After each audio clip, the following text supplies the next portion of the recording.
शुभ प्रभात सभी को। मैं प्रेरणा कक्षा 8वीं की छात्रा आज आप सबके समक्ष नेताजी सुभाष चंद्र बोस के ऊपर अपने विचार व्यक्त करने जा रही हूँ। तुम मुझे खून देना, मैं तुम्हें आज़ादी दूंगा, यह नारा देने वाले महान स्वतंत्रता सेनानी नेताजी सुभाष चंद्र बोस का जन्म 22 जनवरी 1897 में कटक उड़ीसा में हुआ था। उनके पिता जानकीदास बोस पेशे से एक वकील थे और माता प्रभावती बोस एक धार्मिक महिला थी। बोस बचपन से ही बेहद प्रतिभाशाली छात्र थे।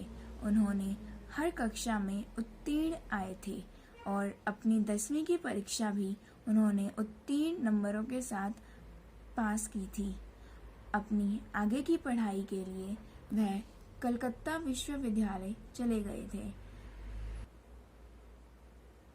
और वहां से फिर इंग्लैंड में उन्होंने अपने सिविल सर्विसेज की परीक्षा उत्तीर्ण की, परंतु भारत के प्रति उनका देश प्रेम उन्हें वापस भारत ले आया और उन्होंने स्वतंत्रता आंदोलनों में अपना बेहद योगदान दिया और उसके बाद उन्होंने 2 बार भारतीय नेशनल कांग्रेस के अध्यक्ष भी रहे।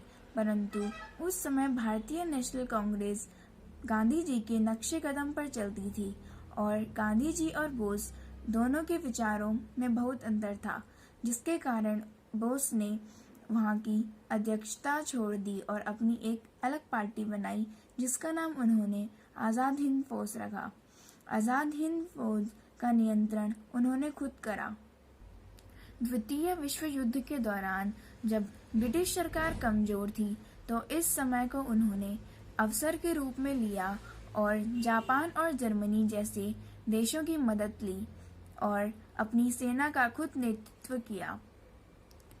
सुभाष चंद्र बोस श्रीमद् भागवत के श्लोकों को अपनी प्रेरणा मानते थे और उन्हीं के अनुसार कार्य करते थे।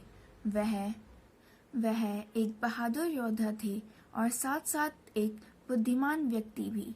परंतु 18 अगस्त 1945 में एक दुर्घटना जिसमें उनका विमान क्षतिग्रस्त हो गया, ऐसा माना जाता है कि उनकी मृत्यु हो गई, परंतु इसका कोई आधिकारिक प्रमाण नहीं था।